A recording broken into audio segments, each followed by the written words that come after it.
Welcome my channel correct Guru. Science की जो 500 की सीरीज चल रही है उसकी जो क्लास थर्ड है वो डिस्कस करेंगे। आज हम 500 सीरीज की जो क्लास है थर्ड है वो ऑलरेडी 2 क्लास है वो चैनल पे आ चुकी है और ये जो क्लास है वो all competitive exam SSC railway lab assistant सभी एग्जाम से रिलेटेड महत्वपूर्ण क्वेश्चन है और साइंस के वो 500 क्वेश्चंस हैं जो हर एग्जाम में आए हुए हैं और बार-बार रिपीट होते रहते हैं। तो पहला क्वेश्चन आपके सामने है स्क्रीन पे। पहला क्वेश्चन ध्यान से पढ़िए। कैंसर के उपचार के लिए प्रयुक्त उत्कृष्ट गैस कौन सी है? आपको क्वेश्चन दे रखा है कि कैंसर के उपचार के लिए प्रयुक्त उत्कृष्ट गैस कौन सी है। आपके सामने 4 ऑप्शन है। पहला ऑप्शन है हीलियम। पहला ऑप्शन कौन सा है? हीलियम। दूसरा ऑप्शन है आर्गन और तीसरा ऑप्शन है क्रिप्टॉन। तीसरा ऑप्शन कौन सा है? क्रिप्टॉन है, क्रिप्टॉन कहते हैं। और नंबर 4 पे जो ऑप्शन है वो कौन सा है? नंबर 4 ऑप्शन है वो है रेडोन। क्वेश्चन दोबारा पढ़िए ध्यान से कि कैंसर के रोग के उपचार के लिए किस उत्कृष्ट गैस का प्रयोग होता है। जो कैंसर ट्रीटमेंट के लिए, कैंसर एक कर्क रोग होता है, कैंसर कई प्रकार की होती है, तो हीलियम गैस यूज होती है, आर्गन होती है, क्रिप्टॉन होती है या रेडोन होती है। इसका राइट आंसर आपको बताना है। तो इसका राइट आंसर क्या आएगा? रेडोन गैस का प्रयोग कैंसर के उपचार के लिए किया जाता है। रेडोन गैस का प्रयोग किसके उपचार के लिए किया जाता है? कैंसर के उपचार के लिए। रेडोन का सिंबल क्या है? रेडोन का सिंबल है आरन। अब मैं आपको बता दूं उत्कृष्ट गैस क्या होती है? नोबल गैस कहते हैं अंग्रेजी में इसको। उत्कृष्ट गैस को नोबल गैस कहते हैं। अक्रिय गैस, निष्क्रिय गैस भी इसका नाम है। और आवर्त सारणी के अंदर जो 18वां वर्ग है, 18वां ग्रुप है आवर्त सारणी का जो 18वां समूह है वो कौन सा है? नोबल गैस के नाम से जाना जाता है, उत्कृष्ट गैस के नाम से। तो उसके अंदर कौन कौन से होंगे?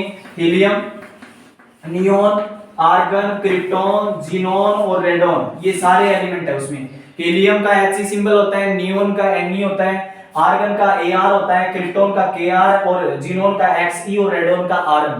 तो कैंसर रोग के उपचार के लिए रेडोन गैस का प्रयोग होता है। क्रिप्टॉन का नहीं होता, क्रिप्टॉन का सिंबल मैंने आपको बता दिया Kr होता है, आर्गन का भी नहीं होता, Ar सिंबल होता है, हीलियम का He होता है।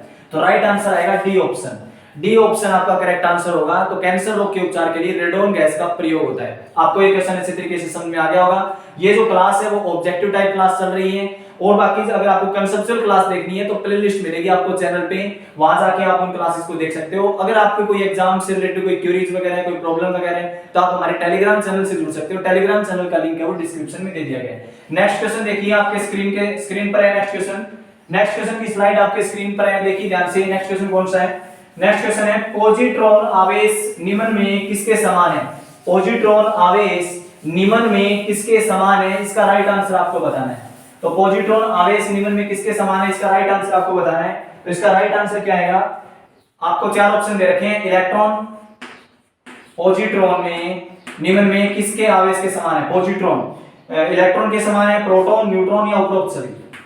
प्रोटॉन, न्यूट्रॉन या उपरोक्त सभी? इसका राइट आंसर आपको बताना है। तो पॉजिट्रॉन है वो आवेश है वो निम्न में किसके समान है? इलेक्ट्रॉन, प्रोटॉन, न्यूट्रॉन या उपरोक्त सभी? तो उससे पहले आपको पता होना चाहिए पॉजिट्रॉन होता क्या है। पॉजिट्रॉन की खोज की थी कार्ल एंडरसन ने। पॉजिट्रॉन की खोज किसने की थी? कार्ल एंडरसन वैज्ञानिक ने पॉजिट्रॉन की खोज की थी। कार्ल एंडरसन वैज्ञानिक ने पॉजिट्रॉन की खोज की थी। इलेक्ट्रॉन की खोज किसने की थी? जे थॉमसन ने। प्रोटॉन की खोज किसने की थी? गोल्डस्टीन ने। न्यूट्रॉन की खोज किसने की थी? रदरफोर्ड ने। और परमाणु के नाभिक की खोज किसने की थी? रदरफोर्ड ने। उसी प्रकार कार्ल एंडरसन ने पॉजिट्रॉन तत्व की खोज की थी। पॉजिट्रॉन, ये ना पॉजिट्रॉन। तो पॉजिट्रॉन है वो किस प्रकार का कण है? इलेक्ट्रॉन कण है, प्रोटॉन कण है, न्यूट्रॉन कण है। तो इसका राइट आंसर आएगा इलेक्ट्रॉन कण है। इलेक्ट्रॉन क्या कण है? इसका राइट आंसर क्या आएगा? पॉजिट्रॉन आवेश निम्न में किसके समान है? इलेक्ट्रॉन के समान है। किसके समान है? इलेक्ट्रॉन के समान है। इलेक्ट्रॉन के समान है, लेकिन इस पे चार्ज कौन सा है? पॉजिटिव है।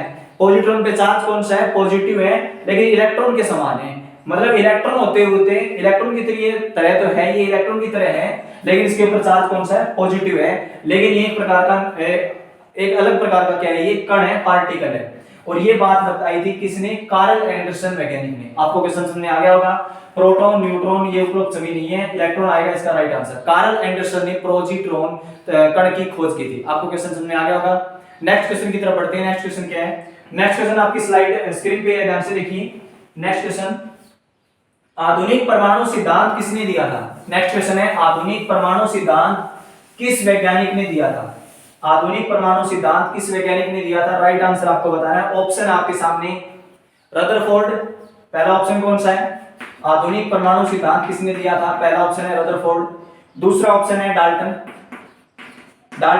तीसरा ऑप्शन है ब्रोगली और नंबर 4 पे ऑप्शन है मेंडलीफ। ध्यान से देखना इस क्वेश्चन को, ऑलरेडी 2 क्लास चैनल पे आ चुकी है। 500 सीरीज की जो साइंस के जो क्लास एक सीरीज चल रही है, 500 सीरीज मतलब 500 क्वेश्चन चल रहे हैं इस चैनल पे, करेक्ट गुरु चैनल पे। तो पहला क्या है आपके सामने? रदरफोर्ड है, दूसरा डाल्टन है, तीसरा ब्रोगली है और चौथा कौन सा है? मेंडलीफ है। क्वेश्चन क्या है? आधुनिक परमाणु सिद्धांत की खोज किसने की थी? आधुनिक परमाणु सिद्धांत के बारे में किसने बताया था? तो मैंने आपको 2 क्लासेस के अंदर बताया था कि परमाणु सिद्धांत, एटॉमिक थ्योरी डाल्टन ने दी थी। किसने दी थी? डाल्टन ने। तो राइट आंसर क्या आएगा? डाल्टन ने आधुनिक परमाणु सिद्धांत के बारे में बताया था, तो डाल्टन इसका राइट आंसर आएगा। रदरफोर्ड ने परमाणु के नाभिक की खोज की थी। बार-बार क्वेश्चन को घुमा फिरा के एग्जामिनर वही क्वेश्चन पूछ रहा है। क्वेश्चन का आंसर है वो, अगर आपको 2 क्लासेस देखोगे, पीछे वाली क्लासेस देखो आप, तभी आपको जाके थर्ड क्लास समझ में आएगी। और अगर आपको कोई भी क्लास मिस नहीं करनी है, इस 500 क्वेश्चंस को अगर आपने पढ़ लिया ना, तो आपका साइंस का कोई भी क्वेश्चन एग्जाम में गलत नहीं होने वाला। और ये वो क्वेश्चन है जो बार-बार आते रहते हैं, क्वेश्चंस की सेंस चेंज करता है एग्जामिनर, क्वेश्चन वही रहते हैं। तो ये आधुनिक परमाणु सिद्धांत का जो क्वेश्चन है, परमाणु सिद्धांत, आधुनिक परमाणु सिद्धांत, क्वेश्चन तो वही है, आंसर भी वही है, लेकिन इस क्वेश्चन को घुमा कर देना या किसी प्रकार से कंफ्यूज करना स्टूडेंट को, तो एग्जामिनर की एक प्रकार से मतलब तरीका होता है जिस प्रकार से आपको ये क्वेश्चन बताए जा रहे हैं। तो डाल्टन इसका राइट आंसर आएगा। रदरफोर्ड मैंने आपको बताया था परमाणु के नाभिक की खोज की थी। अब बात करते हैं ब्रोगली एक वैज्ञानिक था जिन्होंने एक ब्रोगली हाइपोथेसिस, +1 के अंदर आता है ब्रोगली हाइपोथेसिस, वो भी परमाणु से रिलेटेड उन्होंने काम किया था। और मेंडलीफ ने आवर्त सारणी बनाई थी। सबसे पहले आवर्त सारणी का निर्माण किसने किया था? मेंडलीफ ने किया था। मैं जो आपको ये ऑब्जेक्टिव टाइप क्वेश्चन करवा रहा हूं, उन चारों क्वेश्चन की डिटेल बता रहा हूं ताकि आपको ये क्वेश्चन अच्छे तरीके से क्लियर हो जाए और आपको ये लंबे टाइम तक ये क्वेश्चन याद रहे। तो इसका राइट आंसर आएगा आवर्त सारणी किसने बनाई थी? मेंडलीफ ने। अगर क्वेश्चन ऐसे पूछा जाए आधुनिक आवर्त सारणी किसने बनाई, तो मेंडलीफ इसका आंसर नहीं आएगा। अगर आपको आवर्त सारणी की क्लास देखनी है, कंसेप्चुअल क्लास देखनी है, तो प्लेलिस्ट में आपको क्लास मिलेगी। आपको कंसेप्चुअल क्लास 32 क्लासेस 32 क्लासेस मिलेगी, आपको वो कंसेप्चुअल क्लासेस देखो अगर आपको आवर्त सारणी से रिलेटेड कोई प्रॉब्लम है तो आवर्त सारणी बनाई थी मेंडलीफ ने, लेकिन आधुनिक आवर्त सारणी किसने बनाई थी? वो बनाई थी हेनरी मोन्सले ने। किसने बनाई थी? हेनरी मोन्सले ने आधुनिक आवर्त सारणी बनाई थी। आपको क्वेश्चन समझ में आ गया होगा, या आपको क्वेश्चन समझ में आ गया होगा कि आधुनिक परमाणु सिद्धांत है वो किसने दिया था? डाल्टन ने। और रदरफोर्ड ने परमाणु के नाभिक की खोज की थी। कब की थी? 1911 में। बार-बार ये क्वेश्चन रिपीट हो रहा है, 1911 में। ये पहले वाली क्लास में भी आया था, अब भी आ रहा है, अब मैं आपको रिवाइज करवा रहा हूं। और ब्रोगली ने आपको परमाणु सिद्धांत के बारे में बताया था। ब्रोगली परमाणु सिद्धांत के बारे में, परमाणु के बारे में बताया, और परमाणु सिद्धांत के बारे में, आधुनिक परमाणु सिद्धांत के बारे में डाल्टन ने बताया था।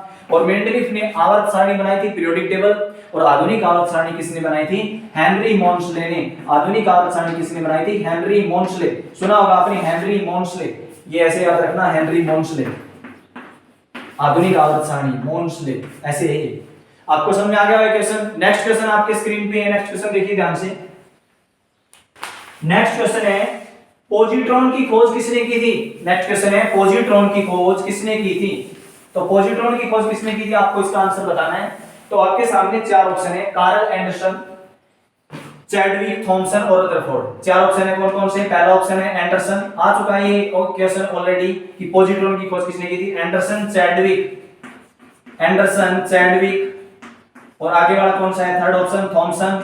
और डी ऑप्शन कौन सा है? रदरफोर्ड। दोबारा रिपीट हो रहे हैं यही ऑप्शन। तो राइट आंसर आएगा कार्ल एंडरसन ने पॉजिट्रॉन तत्व की खोज की थी, पॉजिट्रॉन कण की खोज की थी। परमाणु के अंदर एक अलग प्रकार का कण पाया गया था जो इलेक्ट्रॉन के जैसा काम करता है, लेकिन उस पे चार्ज कौन सा है? पॉजिटिव। इलेक्ट्रॉन पे नेगेटिव है लेकिन पॉजिट्रॉन पे पॉजिटिव चार्ज है, लेकिन इलेक्ट्रॉन के अकॉर्डिंग इलेक्ट्रॉन की तरह काम करता है। तो कार्ल एंडरसन ने पॉजिट्रॉन तत्व की खोज की थी, पॉजिट्रॉन कण की खोज की थी। तत्व नहीं बोलोगे, अगर आपको पार्टिकल बोलोगे ना, कण बोलोगे तो आपके लिए ठीक रहेगा। तो पॉजिट्रॉन कण की खोज कार्ल एंडरसन ने की थी। ऑलरेडी ये क्वेश्चन आ चुका है। चैडविक ने न्यूट्रॉन की खोज की थी, कब की थी? 1932 में। दोबारा बता रहा हूं, ये क्वेश्चन बार-बार रिपीट हो रहे हैं। चैडविक ने खोज की थी न्यूट्रॉन की 1932 में। थॉमसन ने क्या काम किया था? इलेक्ट्रॉन की खोज की थी। थॉमसन ने क्या काम किया था? इलेक्ट्रॉन की खोज की थी कब? 1897 में। थॉमसन ने किसकी खोज की थी? इलेक्ट्रॉन की खोज 1897 में। और रदरफोर्ड ने खोज किसकी की थी? परमाणु के नाभिक की। परमाणु के नाभिक की खोज रदरफोर्ड ने की थी 1911 में। समझ में आ रहा होगा। परमाणु के नाभिक की खोज रदरफोर्ड ने की थी 1911 में। अब मैं आपको बता देता हूँ, कई बच्चे कई स्टूडेंट के डाउट रहते हैं कि सर परमाणु का जो नाभिक है उसकी खोज रदरफोर्ड ने की थी, प्रोटॉन की खोज मैंने आपको बताया गोल्डस्टीन ने, लेकिन कई स्टूडेंट ये बोलते हैं कि प्रोटॉन की खोज रदरफोर्ड ने की थी। कई स्टूडेंट नहीं, कई बुक्स भी कहती है कि प्रोटॉन की खोज रदरफोर्ड ने की थी, वो गलत है। इस क्वेश्चन को थोड़ा ध्यान से पढ़ना आप कि प्रोटॉन की खोज रदरफोर्ड ने नहीं की थी, प्रोटॉन का नामकरण किसने किया था? रदरफोर्ड ने किया था। ये बात आप अंडरलाइन कर लो कि प्रोटॉन का नामकरण रदरफोर्ड ने किया था, लेकिन प्रोटॉन की खोज की थी वो किसने की थी? वो की थी गोल्डस्टीन वैज्ञानिक ने, गोल्डस्टीन। और प्रोटॉन किससे पैदा हुआ था? एनोड किरणों से। प्रोटॉन किससे पैदा हुआ था? एनोड किरणें, एनोड किरणें जिसको प्रोटॉन बोला गया एक प्रकार से। एनोड रे है, एनोड रे, उसके ऊपर कौन सा चार्ज होता है? पॉजिटिव, और कैथोड पे कौन सा होता है? नेगेटिव। एनोड पे कौन सा होता है? पॉजिटिव, कैथोड पे कौन सा होता है? नेगेटिव। तो एनोड किरणें जो प्रोटॉन की भांति काम करती है, प्रोटॉन की खोज करने वाला वैज्ञानिक था वो था गोल्डस्टीन, और प्रोटॉन का नामकरण करने वाला वैज्ञानिक था वो था रदरफोर्ड। आपको क्वेश्चन अच्छे तरीके से समझ में आ गया, डाउट नहीं रखना इसमें बिल्कुल भी। रदरफोर्ड नहीं करना है, रदरफोर्ड तब करना है जब प्रोटॉन का नामकरण क्वेश्चन पूछा जाए एग्जाम में, तब आप रदरफोर्ड बताओगे। अगर प्रोटॉन की खोज के बारे में पूछा जाए तो इसका राइट आंसर क्या आएगा? इसका राइट आंसर आएगा गोल्डस्टीन। आपको ये क्वेश्चन बिल्कुल गलत नहीं करना है। अगर आपसे क्वेश्चन पूछा जाए एनोड किरणों की खोज किसने की थी, तो भी आपका इसका राइट आंसर क्या बताना है? गोल्डस्टीन बताना है। आपको क्वेश्चन क्लियर हो गया होगा। ये क्वेश्चन था कार्ल एंडरसन ने पॉजिट्रॉन कण की खोज की थी। नेक्स्ट क्वेश्चन देखिए, नेक्स्ट क्वेश्चन आपके सामने, ऊर्ध्वापातन पदार्थ क्या है? ऊर्ध्वापातन पदार्थ क्या है? ऑप्शन आपके सामने, चार ऑप्शन है। ऊर्ध्वापातन पदार्थ क्या है? ऑप्शन, चार ऑप्शन आपके सामने। चार ऑप्शन कौन कौन से हैं? पहला ऑप्शन है चीनी, पहला कौन सा है? चीनी। दूसरा ऑप्शन कौन सा है? नमक, दूसरा ऑप्शन कौन सा है? नमक है। तीसरा ऑप्शन कौन सा है? नौसादर, नौसादर। और नंबर चार ऑप्शन कौन सा है? नंबर चार ऑप्शन है सभी। क्वेश्चन क्या है? ऊर्ध्वापातन पदार्थ कौन सा है? ऊर्ध्वापातन मैंने आपको दो क्लासेस जो पहले आ चुकी है चैनल पे, उन क्लासेस के अंदर भी मैंने आपको बताया था ऊर्ध्वापातन पदार्थ होते हैं सब्लिमेशन, अंग्रेजी में क्या बोलते हैं? Sublimation substance. सब्लिमेशन सब्सटेंस वो सब्सटेंस होते हैं जब कोई ठोस पदार्थ सीधा किस में बदल जाए? गैस में बदल जाए। जब कोई ठोस पदार्थ बिना दरों में बदलकर, ठोस को अंग्रेजी में क्या बोलते हैं? सॉलिड। जो बिना दरों में, बिना लिक्विड में चेंज होकर सीधा किस में बदल जाए? गैस में बदल जाए। एग्जांपल आपको पता है कपूर, नेफ्थलीन, और आपके सामने चार ऑप्शन है, चार ऑप्शन है। इसका राइट आंसर आपको बताना है। ऐसा कौन सा पदार्थ है जो ठोस से सीधा गैस में बदलता है? चीनी तो बदलती नहीं है, नमक भी नहीं बदलता, सभी आएगा नहीं, तो राइट आंसर क्या आएगा? नौसादर। तो नौसादर क्या है? नौसादर का फॉर्मूला होता है NH4Cl। नौसादर का फॉर्मूला क्या होता है? NH4Cl। अमोनियम क्लोराइड बोलते हैं इसको। क्या बोलते हैं? अमोनियम क्लोराइड एक प्रकार का साल्ट होता है, और यह एक ऐसा पदार्थ है जो ठोस से सीधा किस में बदल जाता है? गैस में बदल जाता है। ठोस से सीधा किस में बदल जाता है? गैस में बदल जाता है। नौसादर, अमोनियम क्लोराइड बोलते हैं इसको। समझ में आ गया आपको क्वेश्चन अच्छे तरीके से? ठोस से सीधा गैस में कौन बदलेगा? अमोनियम क्लोराइड, इसको बोलते हैं नौसादर। अगर ऑप्शन में आयोडीन होता इसकी जगह, तो आयोडीन इसका राइट आंसर आता। आयोडीन भी एक ऐसा पदार्थ है जो ठोस से सीधा गैस में बदल जाएगा। कपूर होता तो कपूर भी आता। कपूर की गोली पता है आपको? ठोस से सीधा गैस में बदल जाती है, कुछ टाइम बाद गायब हो जाती है। क्यों? क्योंकि वो ऊर्ध्वापातन पदार्थ है, सब्लिमेशन प्रोडक्ट है, सब्लिमेशन सब्सटेंस है। समझ में आ गया? नेक्स्ट क्वेश्चन देखिए आपके स्लाइड स्क्रीन पे, नेक्स्ट क्वेश्चन की स्लाइड स्क्रीन पे है। नेक्स्ट क्वेश्चन है, नेफ्थलीन की गोलियां समय के साथ किसके कारण गायब हो जाती है? नेफ्थलीन की गोलियां समय के साथ किसके कारण गायब हो जाती है? नेफ्थलीन की गोलियां, मैंने आपको ये क्वेश्चन आपको ऑलरेडी करवाया है, दूसरी जो फर्स्ट सेकंड क्लास है उनके अंदर करवाया है। नेफ्थलीन की गोलियां किसके कारण गायब हो जाती है? ऑप्शन आपके सामने, वाष्पन के कारण। पहला ऑप्शन कौन सा है? वाष्पन। दूसरा ऑप्शन कौन सा है? ऊर्ध्वापातन, ऊर्ध्वापातन। तीसरा ऑप्शन कौन सा है? संघनन। और नंबर 4 पे ऑप्शन कौन सा है? सभी। नंबर 4 पे ऑप्शन कौन सा है? सभी। तो नेफ्थलीन की गोलियां कुछ समय बाद गायब हो जाती है। वाष्पन के कारण गलत है, नेफ्थलीन की गोलियां वाष्पन के कारण गायब होगी नहीं। संघनन क्या होता है? ये नहीं आएगा, इसका आंसर सभी भी नहीं आएगा। ऊर्ध्वापातन आएगा। मैंने आपको बार बार रिपीट किया है कि सब्लिमेशन प्रोडक्ट है नेफ्थलीन की गोली। संघनन, नेफ्थलीन की गोली जानते हो जो चूहों को मारने के लिए यूज की जाती है, वो नेफ्थलीन की गोली होती है। जैसे ये कोई गिलास हो गया, इस गिलास के अंदर अगर हम कोई कोल्ड ड्रिंक्स डालेंगे, कोई ठंडा पदार्थ डालेंगे, तो उसके अंदर क्या हो जाएगा? उसके बाहर पानी की बूंदें नजर आएगी। उसके बाहर क्या होगा? पानी की बूंदें नजर आएगी, और वो क्या कहलाएगा? संघनन कहलाएगा, जिसको अंग्रेजी में बोलते हैं कंडेंसेशन। क्या बोलते हैं, कंडेंसेशन बोलते हैं। कंडेंसेशन संघनन वो होता है जब कोई ठंडे पदार्थ को किसी पानी जो किसी गिलास में डाला जाता है, ठंडे पदार्थ को, चाहे वो ठंडा पानी हो चाहे कोल्ड ड्रिंक्स हो, कोई भी ठंडा पदार्थ हो सकता है, जब उसको गिलास में डाला जाएगा तो बाहर जो उसके जो बाहर की जो सतह होगी उसके ऊपर पानी की बूंदें दिखाई देगी और वो क्या कहलाएगा, संघनन कहलाएगा। तो ऊर्ध्वापातन इसका राइट आंसर आएगा। ये 2-3 ऑप्शन नहीं आएंगे, B option is correct answer होगा। अब हम नेक्स्ट क्वेश्चन की तरफ बढ़ते हैं। नेक्स्ट क्वेश्चन आपके सामने है स्क्रीन पे। हाइड्रोजन बम किस सिद्धांत पर काम करता है? नेक्स्ट क्वेश्चन है हाइड्रोजन बम किस सिद्धांत पर काम करता है, इसका राइट आंसर आपको बताना है। तो हाइड्रोजन बम किस सिद्धांत पर काम करता है? ऑप्शन आपके सामने नाभिकीय संलयन, पहला ऑप्शन क्या है, नाभिकीय संलयन। दूसरा ऑप्शन है नाभिकीय विखंडन, दूसरा ऑप्शन कौन सा है, नाभिकीय विखंडन। और तीसरा ऑप्शन कौन सा है, नाभिकीय ऊर्जा। और नंबर 4 ऑप्शन कौन सा है, नाभिक परमाणु ऊर्जा। नंबर 4 कौन सा है, परमाणु ऊर्जा। क्वेश्चन दोबारा ध्यान से पढ़ें कि जो परमाणु बम है वो किस सिद्धांत पर काम करता है। परमाणु बम एटम बम के बारे में, सॉरी हाइड्रोजन बम की बात कर रहे हैं। हाइड्रोजन बम किस सिद्धांत पे काम करता है, इसका राइट आंसर आपको बताना है। हाइड्रोजन बम परमाणु बम से 1000 गुना शक्तिशाली होता है, आपको बताना चाहिए। और हाइड्रोजन बम बनता है वो किस प्रोसेस से बनता है, तो नाभिकीय संलयन आएगा राइट आंसर, विखंडन आएगा, या ऊर्जा आएगा, या परमाणु ऊर्जा आएगा। तो नाभिकीय संलयन को अंग्रेजी में क्या बोलते हैं, न्यूक्लियर फ्यूजन कहा जाता है। क्या कहा जाता है, न्यूक्लियर फ्यूजन कहा जाता है, न्यूक्लियर फ्यूजन। और नाभिकीय विखंडन को क्या कहा जाता है, न्यूक्लियर फिजन। फिजन का मतलब होता है टूटना। नाभिकीय विखंडन के अंदर फिजन होता है, उसका मतलब क्या होता है, टूटना। जब कोई वस्तु टूटती है तो उसके अंदर तो क्या होगा, विखंडन होगा। संलयन का मतलब क्या होता है, नाभिक का जुड़ना, आपस में नाभिक का जुड़ना। तो हाइड्रोजन बम बनाया जाता है वो किससे बनाया जाता है, नाभिकीय संलयन से। क्यों, कि उसमें 2 हाइड्रोजन के जो नाभिक होते हैं वो क्या बनाते हैं, एक हीलियम बनाते हैं। क्या बनाते हैं, 2 हाइड्रोजन के नाभिक आपस में मिलते हैं तो हीलियम बनाते हैं, तो नाभिक आपस में जुड़ेंगे तो वो कौन सी प्रोसेस होगी, नाभिकीय संलयन। और सूर्य के अंदर जो ऊर्जा बनती है, हाइड्रोजन और हीलियम गैस पाई जाती है सूर्य में, वो नाभिकीय संलयन पे आधारित है। और अंग्रेजी में बोलेंगे नाभिकीय संलयन को न्यूक्लियर फ्यूजन। क्या बोलेंगे, फ्यूजन, नाभिकों का जुड़ना, और फिजन होता है नाभिकों का टूटना। ऊर्जा और परमाणु ऊर्जा ये गलत है, दोनों ऑप्शन। राइट आंसर आएगा A option is correct answer, नाभिकीय संलयन। नेक्स्ट क्वेश्चन देखिए, परमाणु बम किस सिद्धांत पर काम करता है।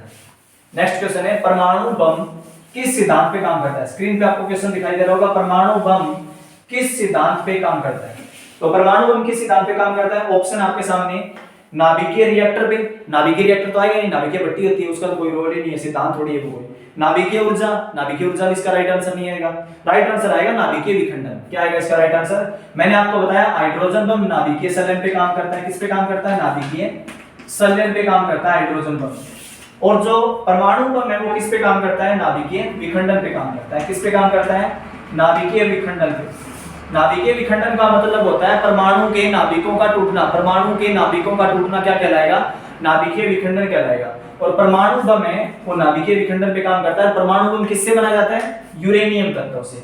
किससे बनाया जाता है, यूरेनियम तत्वों से परमाणु बम बनाया जाता है, यूरेनियम तत्वों से। तो हाइड्रोजन बम से कमजोर होता है परमाणु बम। एटम बम है वो हाइड्रोजन बम से कमजोर होता है। कहने का मतलब है कि हाइड्रोजन बम परमाणु बम से 1000 गुना ज्यादा शक्तिशाली होता है। तो परमाणु बम बनाया जाता है यूरेनियम से, थ्योरियम से। रेडियो एक्टिव सब्सटेंस होते हैं, रेडियो एक्टिव तत्व होते हैं, यूरेनियम, थ्योरियम, इनसे बनाया जाता है। और यूरेनियम का जो एटॉमिक नंबर होता है वो 92 होता है। कितना होता है, परमाणु क्रमांक होता है यूरेनियम का 92, याद रखना। और नाभिकीय विखंडन अभिक्रिया से परमाणु बम बनाया जाता है, और हाइड्रोजन बम बनाया जाता है वो नाभिकीय संलयन से बनाया जाता है। नाभिकीय संलयन को अंग्रेजी में न्यूक्लियर फ्यूजन कहा जाता है, और नाभिकीय विखंडन को अंग्रेजी में न्यूक्लियर फिजन कहा जाता है। समझ में आ गया। इसका लास्ट क्वेश्चन आपके सामने है स्क्रीन पे। क्वेश्चन है, हमें इसमें से ऑक्सीकरण किसका एक होता है, इसमें ऑक्सीकरण किसका एक होता है। क्वेश्चन आपके सामने है और इसमें आपको ऑप्शन दे रखा है एफ। पहला ऑप्शन क्या है, एफ है। दूसरा ऑप्शन क्या है, दूसरा ऑप्शन है सी। तीसरा ऑप्शन क्या है, एन। और चौथा ऑप्शन क्या है, ओ। क्वेश्चन पूछा गया है आपसे कि इसमें ऑक्सीकरण एक किसका होगा, एफ का होगा, सी का होगा, एन का होगा या ओ का होगा। पहले तो आपको बताना चाहिए एफ सी ओ एन है क्या। तो एफ होता है फ्लोरीन। एफ क्या होता है, फ्लोरीन, याद रखना। सी होता है कार्बन। सी क्या होता है, कार्बन होता है। सी सिंबल किसका है, कार्बन का है। नाइट्रोजन का क्या होता है, एन होता है, ठीक है। और ऑक्सीजन का क्या होता है, ओ होता है। समझ में आ गया आपको। क्लास 3rd चल रही है, साइंस के मोस्ट इंपोर्टेंट क्वेश्चन की सीरीज चल रही है, 500 की सीरीज चल रही है। और 500 वो क्वेश्चन है जो बार बार एग्जाम में पूछे जाते हैं और 100% एग्जाम में आते रहते हैं। ऐसे क्वेश्चन है जो बार बार पूछे जाते हैं और बार बार रिपीट होते रहते हैं कि कोई भी क्लास को आपको मिस नहीं करना है। ऑलरेडी 2 क्लास है वो चैनल पे आ चुकी है, तीसरी क्लास है ये आज की, 2 क्लास चैनल पे आ चुकी है, तीसरी क्लास चल रही है। और ये जो क्वेश्चन है आपके सामने, इस क्वेश्चन का आपको राइट आंसर बताना है। इस क्वेश्चन का राइट आंसर बताने के लिए आपको देखो, फ्लोरीन है उसका किसमें से ऑक्सीडेशन जिसका ऑक्सीकरण 1 होगा, तो इन सभी के हमें परमाणु क्रमांक पता होना चाहिए। फ्लोरीन का परमाणु क्रमांक क्या होता है पहले पता होना चाहिए, 9 होता है फ्लोरीन का परमाणु क्रमांक। कितना होता है? 9। कहां मिलेगी ये चीजें? आवर्त सारणी में मिलेगी। कार्बन का परमाणु क्रमांक कितना होता है? कार्बन का होता है 6। नाइट्रोजन का परमाणु क्रमांक कितना होता है? 7 होता है। ऑक्सीजन का परमाणु क्रमांक कितना होता है? 8 होता है। ध्यान से सुनो, फ्लोरीन का परमाणु क्रमांक 9 है, तो परमाणु क्रमांक को किससे डिनोट करते हैं? Z से। परमाणु क्रमांक को अंग्रेजी में क्या बोलते हैं? Atomic number. क्या बोलते हैं? एटॉमिक नंबर बोलते हैं। परमाणु क्रमांक है 9। तो जितना परमाणु क्रमांक होगा उतने ही प्रोटॉन होंगे, उतने ही इलेक्ट्रॉन होंगे। तो इलेक्ट्रॉन कितने हैं? 9 है। इलेक्ट्रॉन कितने हैं फ्लोरीन के पास में? फ्लोरीन के पास में इलेक्ट्रॉन 9 है। तो इलेक्ट्रॉन भरने का फार्मूला मैंने आपको बताया था, इलेक्ट्रॉन भरने का फार्मूला होता है 2 8 8 18 18 32। 2 8 8 18 18 32 इलेक्ट्रॉन भरने का फार्मूला है। तो इलेक्ट्रॉन हमारे पास 9 है, तो पहले कक्ष में कितने इलेक्ट्रॉन होंगे? 2। और दूसरे कक्ष में कितने इलेक्ट्रॉन होंगे? 7। कितने इलेक्ट्रॉन की आवश्यकता है इसको? 1 इलेक्ट्रॉन की आवश्यकता है। या तो 7 इलेक्ट्रॉन दे देगा या 1 इलेक्ट्रॉन ले लेगा। तो आसान काम कौन सा है फ्लोरीन के लिए? 1 इलेक्ट्रॉन लेना। तो इसका ऑक्सीकरण कितना हो गया? फ्लोरीन का वैलेंसी कितना हो गया? 1 हो गया। फ्लोरीन का वैलेंसी कितना हो गया? 1 हो गया, क्योंकि इसको 1 की आवश्यकता है। अब बात करते हैं कार्बन की। तो कार्बन का परमाणु क्रमांक 6 है, तो इलेक्ट्रॉन कितने होंगे? 6 होंगे कार्बन में। इलेक्ट्रॉन 6 होंगे, तो कक्ष इलेक्ट्रॉन कैसे बढ़ेंगे? 2 और 4। पहले कक्ष में 2 इलेक्ट्रॉन, दूसरे में 4। कितने की आवश्यकता है? 8 पूरी करनी है। तो 8 पूरी करनी है तो 4 इलेक्ट्रॉन दे देगा या 4 इलेक्ट्रॉन ले लेगा। तो 4 इलेक्ट्रॉन दे देगा, 4 इलेक्ट्रॉन ले लेगा, तो कार्बन की वैलेंसी कितनी होगी? कार्बन का ऑक्सीकरण कितना होगा? 4 हो गया। तो ये आ गया इसका कार्बन का। अब बात करते हैं नाइट्रोजन। नाइट्रोजन का परमाणु क्रमांक कितना है? 7 है। इलेक्ट्रॉन कितने होंगे? 7 होंगे। तो पहले कक्ष में 2 इलेक्ट्रॉन, दूसरे में 5 इलेक्ट्रॉन। कितने इलेक्ट्रॉन चाहिए इसको? या तो 3 इलेक्ट्रॉन ले लेगा या 5 इलेक्ट्रॉन दे देगा 8 पूरे करने के लिए। तो इसको पहला अपना कंप्लीट करना है, कक्ष पूरे करने होते हैं, इसलिए बोल रहा हूं कक्ष पूरे करेंगे। कक्ष फील्ड होंगे ना, पूरे भरे होंगे, तभी जाके ये स्टेबल हो जाएगा, मजबूत हो जाएगा। तो 3 इलेक्ट्रॉन ले लेगा, ये आसान काम है। तो नाइट्रोजन का कितना हो गया? 3 हो गया वैलेंसी। ऑक्सीजन कितना हो गया? नाइट्रोजन का 3 हो गया, कार्बन का 4 हो गया, फ्लोरीन का 1 हो गया। ऑक्सीजन का कितना होता है? 8 होता है परमाणु क्रमांक। तो पहले कक्ष में 2, दूसरे में 6। कितने लेगा? 2 इलेक्ट्रॉन ले लेगा और 6 इलेक्ट्रॉन दे देगा। 8 पूरे करने हैं तो 2 इलेक्ट्रॉन ले लेगा, वो आसान काम है। तो ऑक्सीजन के लिए वैलेंसी कितनी होगी? ऑक्सीजन की 2। क्वेश्चन क्या पूछा गया है? क्वेश्चन ये पूछा गया है इनमें से किसका ऑक्सीकरण 1 होता है। तो ऑक्सीकरण किसका 1 दिखाई दे रहा है? फ्लोरीन का। तो राइट आंसर क्या आएगा? फ्लोरीन आएगा। कार्बन का कितना है? 4 है। नाइट्रोजन का 3 है। ऑक्सीजन का 2 है। तो राइट आंसर आएगा फ्लोरीन। आपको क्वेश्चन समझ में आ गया होगा। ये जो क्लास 3rd थी, 500 की सीरीज मोस्ट इंपोर्टेंट क्लास चल रही है, ऑल कॉम्पिटिटिव एग्जाम से रिलेटेड क्लास थी। अगर आपको ये क्लास अच्छी लगी हो तो आप हमारे चैनल को सब्सक्राइब, लाइक, शेयर करें। फिर मिलते हैं एक नई अपडेट्स के साथ। Thank you.